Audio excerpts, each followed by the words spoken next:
Because we're here in North Carolina,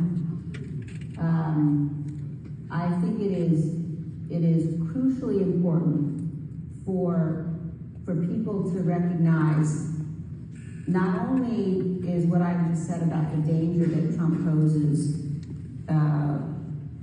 something that should prevent people from voting for him, but I don't believe that we have the luxury of writing in candidates' names, particularly in swing states. And as a conservative, as someone who believes in and cares about the Constitution, I have thought deeply about this. And because of the danger that Donald Trump poses, not only am I not voting for Donald Trump, but I will be voting for Kamala Harris. Wow, wow, wow, folks. There you heard it right from the horse's mouth. The faux conservative Republican, the fake conservative Republican, Liz Cheney, the gift that keeps on giving, comes to North Carolina to give her ringing endorsement of Kamala Harris because she still feels that Donald Trump is an existential threat. That's right. He's just an absolute threat to democracy. Well, I've got news for you. While the Democratic Party and its acolytes are probably having an orgasm, we just want to thank you, Liz Cheney. From the bottom of our hearts, we really want to thank you.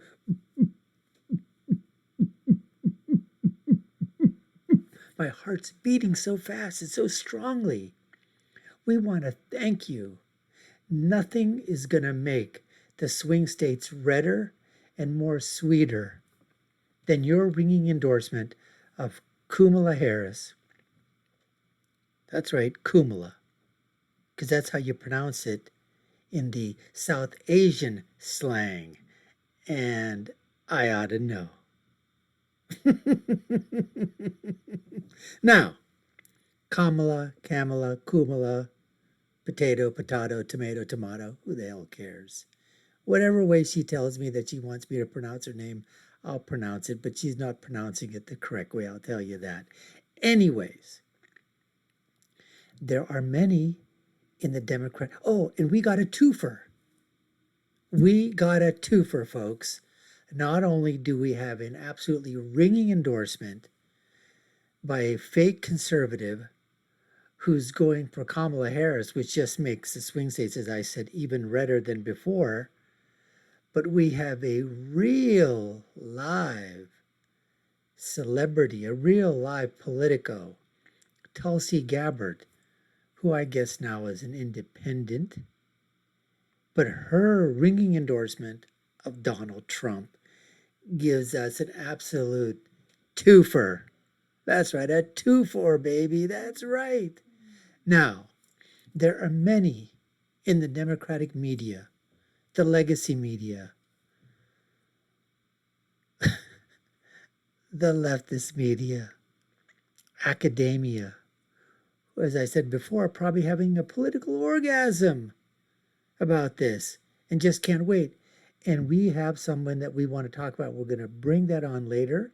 It's from the Bulwark, Tim Miller. But before we do so, let's get a little bit of a background on why Liz Cheney decided to do this. I've got my reasons.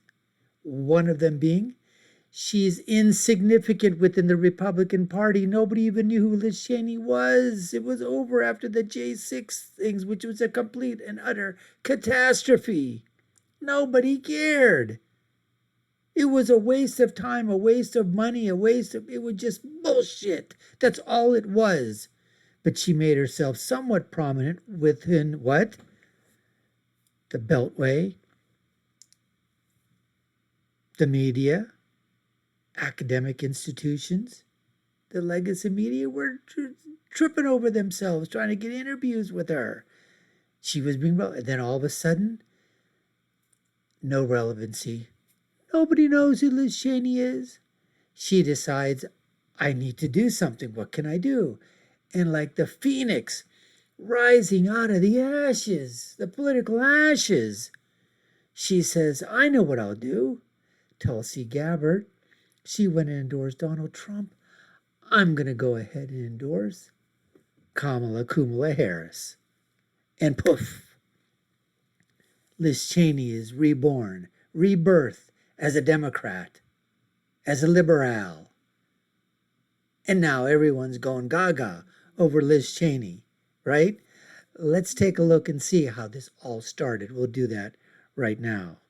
These people, they're just so, their political savvy is so stupid. I mean, don't they realize that they've been quoted, they've been taped, there's, all kinds of things out there.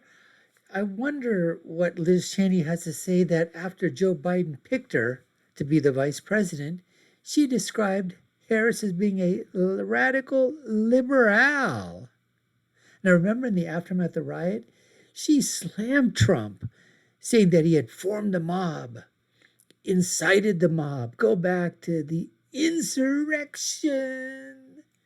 Cheney went on to express that she wanted to vote to impeach Trump over the riot at the Capitol, even though he was never indicted, never charged with insurrection. But that doesn't hold back these people. Of course, they don't care.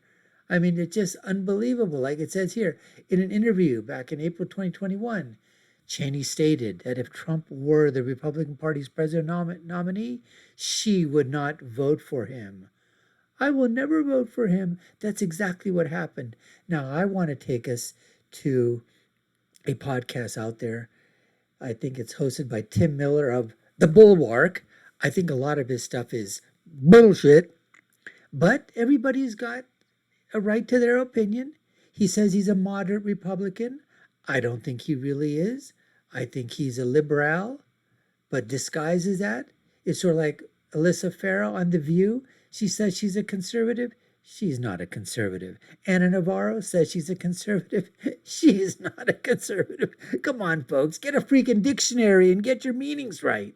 Anyways, let's see what Timothy has to say, because he's sitting around. He's having an absolute orgasm. And as I said before, Timothy, if you see Liz Cheney, tell her from the doctor.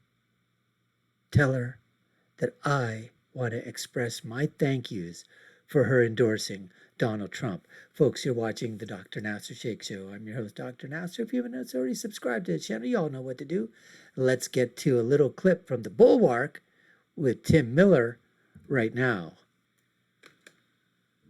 Expect maybe not even an intentional official endorsement, one that is going to be coming soon, but this is going to be the tape heard around the world. This is her finally saying what many of us had long expected her to. Let's watch Liz Cheney at Duke University. I'm batting this around here at the Bulwark, wondering maybe why Liz Cheney was not at the convention. There'd been some murmurs that I think that she didn't want her endorsement to get lost amidst all the other speakers at the convention. Maybe thought that it would maybe minimize the power of her endorsement as a very conservative former member of Congress to speak at a Democratic event where it seems like you're kind of endorsing the whole Democratic platform. Yeah, what the hell? You're endorsing the candidate for the presidency of the United States, but you don't want to show up at the convention because that would look like you're backing the entire platform. That's really, I mean, that just makes so much sense, Tim. Wow. That's what you've come up with?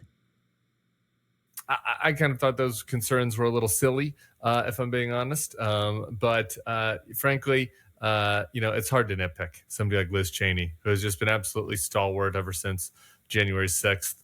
Liz and I basically came from opposite sides of the Republican Party. I mean, I literally donated against her campaign for United States Senate in Wyoming because I was upset with some of her views on LGBT issues. She is a down-the-line, doctrinaire conservative, not kind of a moderate Republican like me.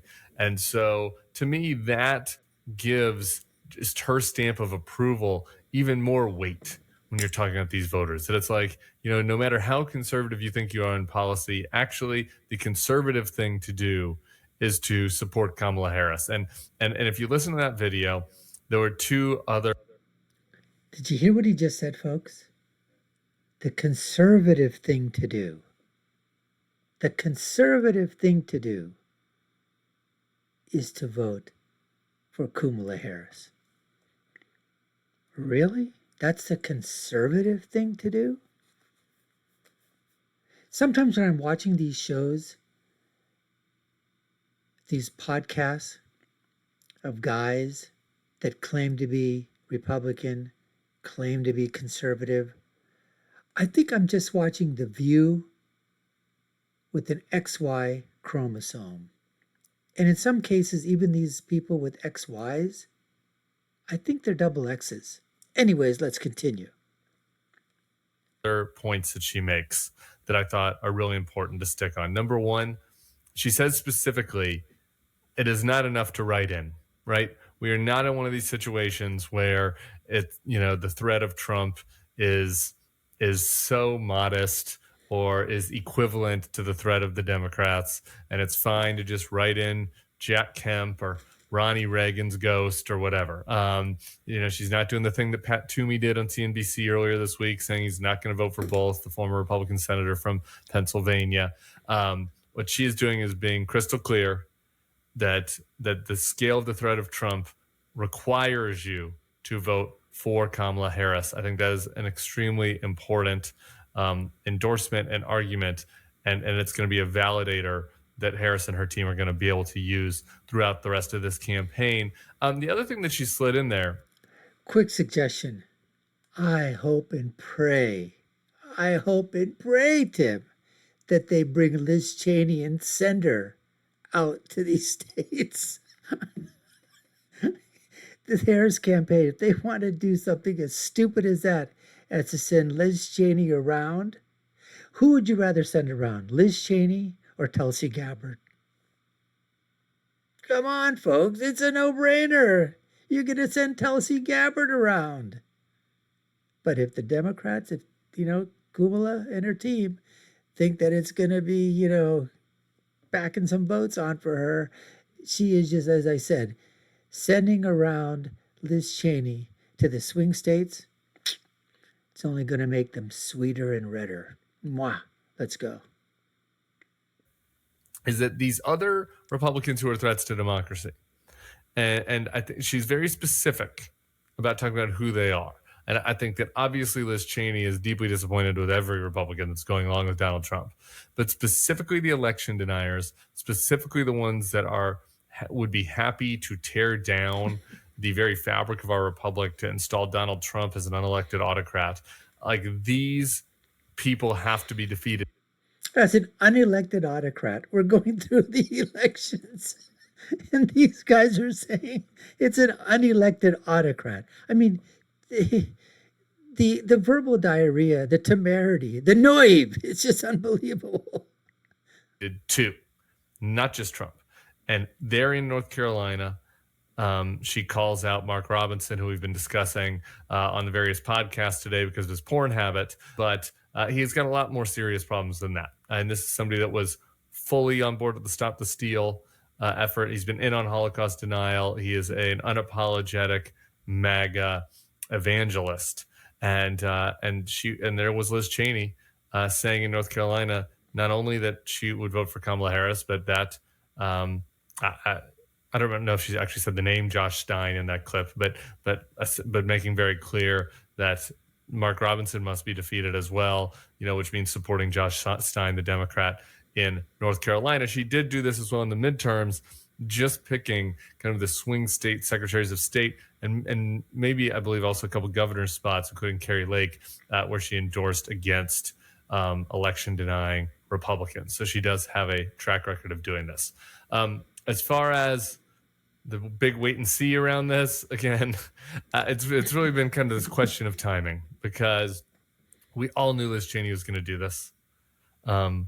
She, not only was unequivocating on the January 6th committee, she's not only been unequivocating in every piece of commentary that she's done, including an interview here on the Bulwark feed with Charlie Sykes a while back, but she also, in her campaign, and really, this kind of brave kamikaze campaign where she said that she was not going to be pushed out of the party by Donald Trump and just Pushed.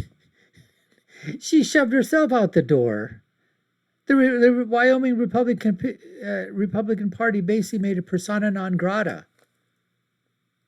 And you know what? She is a speck. She is a speck on the political buttocks. That's what she is. She's just a tiny speck. Nobody gives a damn. But now, hey, you know what? We'll take it from where we can get it. We welcome it. In fact, if you on the Democratic side or you on the Kamala Harris side are having an orgasm, hey, we'll join you in the political orgasm because we love it. Let's see Tulsi and Liz out on the trail and see who's more effective in terms of being supporters for their endorsed candidates. Quit like some of these other never Trumpers had done. She was going to put her name on the ballot in Wyoming. She was going to campaign for her seat, and she was going to make these voters vote her out, despite the fact that she voted down the line with them on every policy issue except for going along with Donald Trump's coup. And in that campaign, she dropped this absolutely epic ad that I'll always remember that includes this very strong endorsement from her father, Dick Cheney. And I like to turn it on every once in a while when I like to motivate myself and think about how I'm going to run through a wall. And I think that on the day of Liz Cheney's endorsement, it's a good time to rewatch that ad. I think, Timothy, you probably did run through a wall, hit your head, and probably had a concussion, which is probably what turned you into a moderate Republican, which you've probably forgotten right now because the concussion you probably had of watching that Dick Cheney ad and hitting that wall, being concussed, not really knowing who you are, what you're doing, other than saying that you are what you are, which you are not. I don't know what else to say. So let's check it out together. In our nation's 246-year history, there has never been an individual who is a greater threat to our republic than Donald Trump. He tried to steal the last election using lies and violence to keep himself in power after the voters had rejected him. He is a coward. A real man wouldn't lie to his supporters. He lost his election, and he lost big. I know it, he knows it, and deep down, I think most Republicans know it. Lynn and I are so proud of Liz for standing up for the truth, doing what's right, honoring her oath to the Constitution, when so many in our party are too scared to do so. Liz is fearless. She never backs down from a fight. There is nothing more important she will ever do than lead the effort to make sure Donald Trump is never again near the Oval Office. And she will succeed. I am Dick Cheney. I proudly voted for my daughter. I hope you will too. I'm Liz Cheney, and I approve this message. Hell yeah. That is it. There you go. Hell yeah, that is it. Look, I'm not going to disparage the people that have passed away, okay? Dick Cheney, vice president under Bush, talks about lying to the people. Oh my God, we want to travel that right, down in terms of the weapons of mass destruction and that whole thing that got us caught up in Afghanistan. Really? Everything that happened, how we just basically pummeled that country, that area of the world to death. The collateral damage that was caused. Yes, we were fighting the war on terror, but some people will have to say that, you know what, we still need to know exactly what the hell went on in terms of those. And then, afterwards, BlackRock and all the other things that were there, the amount of money that was made in terms of going into Afghanistan, defense contracts, we all know this stuff. And you know what? Like you said, he voted for his daughter. Okay, fine. He said she was going to win. I think that your politics a little bit off on that. Your political acumen. Come on now. But that's good. Family sticks together to one another. Nothing wrong with that. That is it. The most important thing facing us right now is keeping that man, Donald Trump, out of the office. Liz Cheney gets it. She announced officially today in North Carolina, that sleeper swing state, that she'll be voting for Kamala Harris. Good on you, Liz Cheney. We'll keep an eye on what I expect will be formal campaign events with Kamala Harris, either on the trail or in paid advertisements. I'm not reporting that. I don't have any inside information, but reading the tea leaves, knowing Liz Cheney and the people around her, I think that will be the next element of this. This is not going to be a one-off. So we will keep our eyes out for that. Make sure to subscribe. I think it is going to be a one-off, Tim. I personally think it's going to be a one-off. I could be wrong, but I doubt it. I really don't think, if they do, that would be as great, like I said, because all she's going to do is galvanize Trump's base, just like she galvanized the Republican Party to go against her, because she initiated it and went against them, and they had no choice but to throw her out and become persona non grata within the Republican Party of Wyoming and within the Republican Party itself. She might want to say she's a conservative, but I'll tell you what, she's not on board with the Trump conservative. That's what I have to say. Anyways, we appreciate you taking the time to watch, folks. You've been watching the Dr. Nasser Shake Show. I've been your host. My name is Dr. Nasser. If you haven't done so already, subscribe to our channel, like, share, and follow. You all know what to do. Take a look at our video links above and below. My final thought is always, when you're right, you're right.